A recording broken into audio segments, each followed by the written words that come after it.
Wow, teknologi terbaru. Nampak memang okey, tapi aku nak tanya lah kan. Kalau misalnya kata lori ni ada kat tengah jalan, tiba-tiba ambulans lalu bawa pesakit. Wiu, dia nak ke tepi ke tak ke tepi?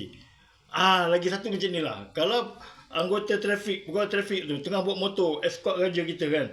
Dia suruh ke tepi. Agak-agaknya dia mau nak ke tepi. Lagi satu aku nak tanya kau. Kalau kita jalan jam, selalunya traffic light kan, ada pegawai trafik yang jaga kan, suruh bagi laluan dan sebagainya kan.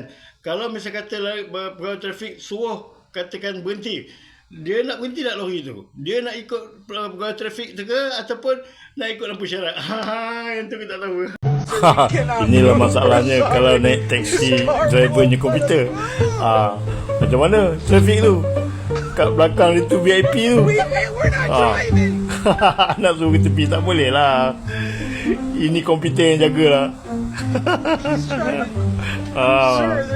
Masalah macam ni kan.